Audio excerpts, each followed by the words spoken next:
तो आज बड़ी बहस हो रही है बलूचिस्तान पर, क्योंकि पाकिस्तान एक बार चाइना के दबाव में बलूचों को कुचलने की फिर से नई तैयारी कर चुका है।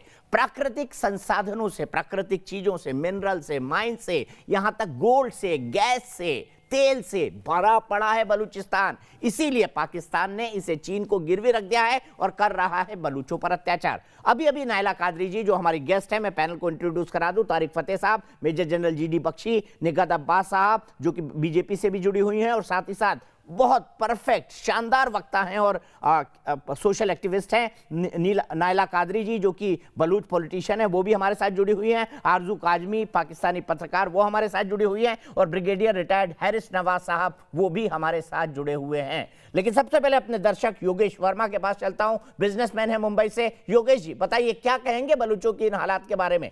तारिक फतेह साहब, और अभी खुलासा हुआ है कि भाई वहां तो गोल्ड माउंटेन जो है वो तो उनको बहुत दिन पहले दे दी गई है, वो बता रहे हैं, इस बात का खुलासा किया उन्होंने इस शो पर कि देखिए क्या हालत कर दी उन्होंने बलूचों की। साहब, ये पाकिस्तान 1947 के पहले अल्लाह और मुसलमान के लिए दिया था। ये हिंदुस्तान में दान में दी हुई ज़मीन है, ये हिंदुस्तान ने भीख में दी हुई ज़मीन है। इनको अल्लाह और मुसलमान के लिए चाहिए था। मोहम्मद अली जिन्ना साहब ने कहा था कि डेमोक्रेटिक पाकिस्तान रहेगा, ये कोई इस्लामिक पाकिस्तान बनेगा, ऐसा कभी भी जिन्ना जी ने बोला नहीं था। उसके बावजूद भी ये लोगों ने पीठ में खंजर मारते हुए उसे इस्लामिक पाकिस्तान किया। इस्लामिक पाकिस्तान किया, फिर इसको ले गए अमेरिका के पास और अमेरिका का गुलाम बना दिया। अल्लाह, आर्मी और अमेरिका था, अब ये हो गया अल्लाह, आर्मी और पाकिस्तान। मतलब इनको, इनकी आर्मी को जो भी पैसा देगा ये उसको अपना देश बेच देंगे। ये कौन होते हैं देश बेचने वाले? आज भी ये ज़मीन हिंदुस्तान की ज़मीन है। हमने आपको वहाँ पर सजदा करने के लिए ये ज़मीन दी थी। ये आपको इसलिए दी थी कि वहाँ पर आप जाकर के अपना पूजा पाठ करेंगे, आप जाकर के इस्लामिक तरीके से वहाँ पर नमाज पढ़ेंगे। लेकिन आप ये देश को बेचने का काम करेंगे तो हिंदुस्तान ये देश को वापस ले लेगा। आज भी ये ज़मीन हिंदुस्तान की दी हुई ज़मीन है, भीख में दी हुई ज़मीन है। ये ज़मीन आपके बाप की ज़मीन नहीं है। और मैं दो रक्षा विशेषज्ञों को, बहन भाइयों को सुन रहा था, देश बेचने के बाद भी कैसे बेशर्मी से, और वो एक कैसे वो रक्षा के विशेषज्ञ हो सकते हैं, कैसे वो किसी आर्मी के जनरल और ब्रिगेडियर हो सकते हैं, जिसको इतनी शर्म नहीं है कि पहले आर्मी ने और अमेरिका को बेच दिया, अब पाकिस्तान को बेच दिया। उसके ऊपर असली हिस्सा भारत का है, उसमें हक भारत का है। आपको सिर्फ नमाज पढ़ने के लिए दिया था। इस हिंदुस्तान के जो मुसलमान हिंदुस्तान में नहीं रहना चाहते थे, की बात उनको है। पाकिस्तान योगेश भाई किसी पॉलिटिकल पार्टी के एक्टिविस्ट नहीं है। योगेश भाई मेरे एक दर्शक है, मुझे बताइए, हम तो बोल रहे हैं पाकिस्तान ऑक्यूपाइड कश्मीर में आएंगे, देश की जनता तो बोल रही है कि पाकिस्तान फेल्ड स्टेट है, अपना लो इसको, कर लो। था तो हमारा अखंड भारत ही ना, एक ही माँ के पेट से जन्मे हैं दोनों, और आपने क्या कर दिया? दूसरे बच्चे को बर्बाद कर दिया, क्रिमिनल बना दिया। नहीं सर, पाकिस्तान हरगिज़ फेल्ड स्टेट नहीं है। और बलूचिस्तान की जहाँ तक बात है तो बलूचिस्तान में इतना कुछ नहीं हो रहा जितना आप बता रहे हैं। और जो चाइनीज कंपनी का आप बार बार कह रहे हैं कि वो नमाज नहीं पढ़ने दे रहे, तो मैं तो कहती हूँ कि बिल्कुल अच्छा कर रहे हैं, इसलिए कि जो वर्किंग आवर्स हैं उसमें उनको काम करना चाहिए। काम भी इबादत होती है। हमारे यहाँ के लोग जो है हिंदुस्तान और पाकिस्तान के ट्रोल हो जाएंगे, नमाज के लिए जाते हैं। आपको सिर्फ शरण लेने, निकात इस बात पे इनको शरण लेनी पड़ेगी भारत में। जो इन्होंने कहा है कि वर्किंग आवर्स पे नमाज नहीं, इस बात पे आप ऑफर कर दीजिए निकात, आप ऑफर कर दीजिए इनको, ऑफर कर दीजिए निकात, तुरंत ले रहे हो, ऑफर कर दीजिए निकात, तुरंत ऑफर कर दीजिए, अपने लिए मौके पर चौका मारिए। आरजू छुट्टी ले ले एक महीने की। आज ही मैं तो कह रही हूँ, आरजू मेरी वैसे ही बहुत ही अच्छी मित्र है, आकर मेरे घर में रह लीजिए, क्योंकि सच बोलने की कीमत पाकिस्तान में अपनी जान देकर चुकानी पड़ती है। वो आप कैसे चुकाओगे? आप अपने परिवार सहित मेरे हिंदुस्तान में आइए, मेरे घर पर रहिए, मुझे कोई दिक्कत नहीं है। पता है इलाहाबाद की है वो, इतना प्यार मिलेगा। पर अगर आप ये सच बोल रहे हैं तो ऐसे वाले आप क्या क्या सोचेंगे? तारिक साहब ने पूछा था एक दिन, उन्होंने बताया था मैं इलाहाबाद की हूँ, चेक कर लो। मैंने बताया प्रयागराज। तारिक साहब ने पूछा था एक दिन, मैंने इनको वो भी दिया, प्रस्ताव दिया कि अपने पैसे से सिविल लाइंस पे घर खरीद के दूंगा इलाहाबाद की सबसे 5 लोकेलिटी में। प्रयागराज है। प्रयागराज, अब प्रयागराज हो गया भाई, हम क्यों अत्याचार करें इलाहाबाद नाम के साथ? नहीं, बिल्कुल मैं नहीं करना मुझे चाहिए। कोई प्रयागराज, खतरा नहीं मैं है, सीधे बिल्कुल। चलता हूँ नायला जी के पास। नायला जी का एक कमेंट उनको जाना भी है। नायला जी क्या कहेंगे? ये तो सिरे से इनकार कर रहे हैं कि कुछ कर ही नहीं रहे। आपने जेनोसाइड यानी एक समाज का एक पूरे समाज को खत्म करना, एक सभ्यता को खत्म करना, आपने यहाँ का आरोप लगाया है पाकिस्तानियों पर। देखें जी, एक तो आपने मुझे इस प्रोग्राम में बुलाकर बड़ी ज्यादती की है, और सच बोलना बलूच की आदत है, इसीलिए हम इतना कत्लेआम से गुजर रहे हैं। तो वो कत्ल हमें भारत करे या पाकिस्तान करे फर्क नहीं पड़ता। हम पाकिस्तानियों से बात करना नायला जी। अच्छा, ओके, थैंक यू। बात यह है कि हम पाकिस्तानियों से बात करना पसंद नहीं करते। आप हमें बुलाते हैं प्रोग्राम में और बिठा देते हैं पाकिस्तानियों के सामने। इनके जनरल से हम बात करना पसंद नहीं करते। आप इन झूठ बोलने वाले सहाफियों के सामने हमें बिठाते हैं, जर्नलिस्ट के सामने, जिनको अपने लिफाफे के अलावा जर्नलिज्म का पता नहीं है। आप इनसे हमारी बात बिल्कुल मत करवाइए। मेरी बात सुनिए और उसके बाद मैं जा रही हूँ। मैं ऐसी बहस में बिल्कुल शामिल नहीं होती। I am sorry. हम तो चाहते हैं कि आप इनको एक्सपोज कर सके दुनिया के सामने। मैं इनको कोई एक्सपोज नहीं करती। नो, सॉरी, ये इस काबिल नहीं है कि आप मेरी इनसे बात करवाइए। मैं इनके बड़ों से बात नहीं करती, जो इनके मालिक हैं, मैं उनसे बात नहीं करती। जी, आप अपनी बात कहें। बात यह है कि बलूच ना हिंदुस्तान का हिस्सा है ना पाकिस्तान का हिस्सा है। ये बात मैं आपको बता दूं। बलूच एक आजाद मुल्क था, और बरतानिया जब यहां पर कॉलोनियल दौर में रहता था, यहां पे रूल करता था, तब भी बलूचिस्तान एक आजाद मुल्क था। बलूचिस्तान इस खित्ते में अमन के लिए और इस खित्ते की खुशहाली के लिए एक आजाद बलूचिस्तान, जो न्यूक्लियर फ्री बलूचिस्तान होगा, जो भारत का, बांग्लादेश का, अफगानिस्तान का, सिंधु देश का, पश्तूनिस्तान का, सबका एक साथी मुल्क होगा। लेकिन बलोच अपनी शनाख्त, बलोच अपनी सरजमीन, बलोच अपनी तारीख, बलोच अपने कल्चर पे किसी की जो जोर और जबरदस्ती को पसंद नहीं करता। हम उसके लिए लड़ेंगे और हम उसके लिए मरेंगे, और हमें जितना मरते हैं, हमारा जितना खून बहता है, उतना खून। मानव कलात कौन थे? नहीं, सिर्फ नायला जी गलत बात कर रही हैं आप। मेरी बात नायला जी कंप्लीट करिए। आपको जाना है, मैं आपको आपकी मर्जी के बिना इनके माइक बंद कीजिए, इनके माइक बंद कीजिए, इनके माइक बंद कीजिए, वरना मैं आपके प्रोग्राम में कभी दोबारा नहीं आऊंगी। उनका माइक बंद है मैडम, मैं बोल चुका हूं। और मैं सिर्फ माफ कीजिएगा, मैं माफी चाहता हूं, मैंने आपको बुलाया, मैं माफी चाहता हूं, मैंने आपको बुलाया। मैं तो चाहता था कि जो हकीकत है वो भारत के सामने भी आ सके। हमारे प्रधानमंत्री ने रेड फोर्ट से कहा है कि बलूच भाई बहन मदद मांग रहे हैं, धन्यवाद कर रहे हैं। हम आपसे मदद मांग चुके हैं। नेहरू जी ने हमें इनकार किया, मोदी जी ने हमें इनकार किया, हमें किसी ने मदद नहीं दी, और हम आपकी मदद के बगैर भी लड़ेंगे। आप ठीक है, बहुत बहुत शुक्रिया नायला जी, बहुत बहुत शुक्रिया नायला जी, बहुत बहुत शुक्रिया। मैं सीधे चलता हूं ब्रिगेडियर हैरिस के पास। ब्रिगेडियर हैरिस, आइए सुनाता हूं आपको एक आपके देश के हालात सुनाइए। मौलाना तारिक मसूद की बाइट। लेकिन हाँ, आरजू कह चुकी हैं कि वर्किंग आवर्स में नमाज नहीं पढ़ने देना चाहिए, चीनी ठीक कर रहे हैं। ब्रिगेडियर हैरिस क्या कहते हैं बताइएगा मुझे। सुनिए मौलाना तारिक क्या कह रहे हैं। मौलाना तारिक मसूद। किसी ने बताया कि यहाँ चाइना की कोई फैक्ट्री है, इधर लगी है, उधर जो मुलाजिम है चाइना वाले, उनको नमाज नहीं पढ़ने देते, वो चाइनीज मुलाजिमीन को नमाज नहीं पढ़ने देते। तो देखो, इस मामले में सुस्ती ना करो। ये मुल्क हमारा है। जो चाइनीज यहाँ मुलाजमत के लिए आए हुए हैं, आप उनको जाके बोलो ये तुम्हारे बाप का मुल्क नहीं है। वो यहाँ के अपनी चौधराहट चला रहे हैं, हमें नमाज नहीं पढ़ने दे रहे। हमारे मुल्क से अर्निंग कर रहे हैं और हम उनके मुलाजिम बनके उनकी जो है ना खिदमत कर रहे हैं, और हमें नमाज भी नहीं पढ़ने दे रहे। तो इसमें आप लोगों ने सुस्ती कर ली तो ये आइंदा आने वालों के लिए मुसीबत खड़ी हो जाएगी।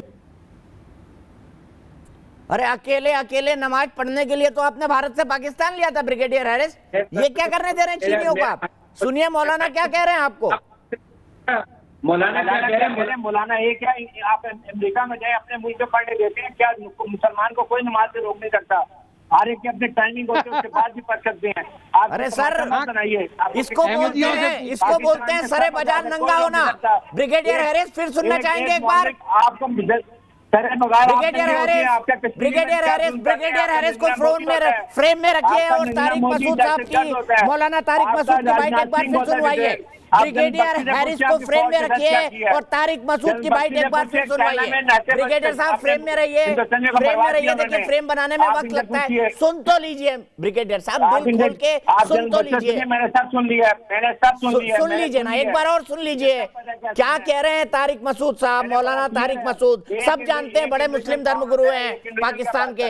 सुन लीजिए ब्रिगेडियर साहब, सुन लीजिए। किसी ने बताया कि यहाँ चाइना की कोई फैक्ट्री है इधर लगी है, उधर जो मुलाजिम है चाइना वाले उनको नमाज नहीं पढ़ने देते, वो चाइनीज मुलाजिमीन को नमाज नहीं पढ़ने देते।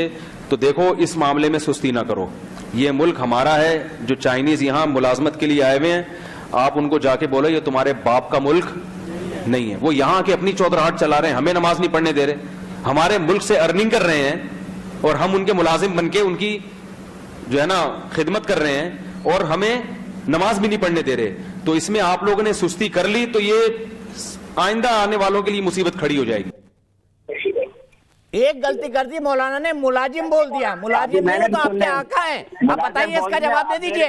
आरजू तो कह चुकी है, वो अगली जनरेशन की, उसने कह दिया कि लंच टाइम में नमाज नहीं, लंच टाइम में नमाज नहीं। ब्रिगेडियर अमेरिका के हैं, आपका तो पूरा इंडिया मुलाजिम अमेरिका के है, आप तो मुलाजिम अमेरिका के हैं, आप मुलाजिम आरजू की पिटाई होगी अब। आप तो मुलाजिम, आपकी बात करें, हमारे मुलाजिम हैं, आप बात क्या करेंगे।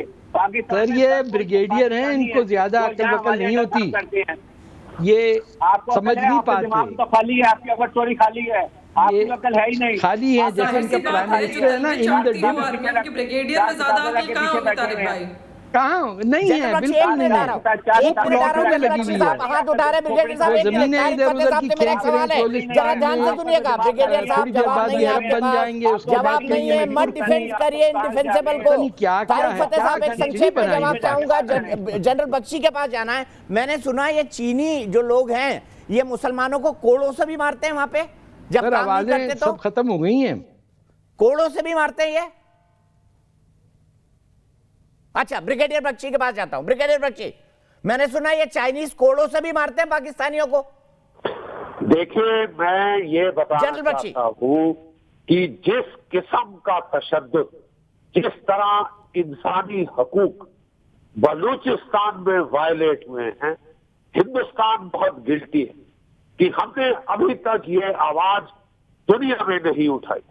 ये बेचारे तशद्दुद जो सह रहे हैं बलूची, इनकी आवाज दबा दी गई है, कुचल दी गई।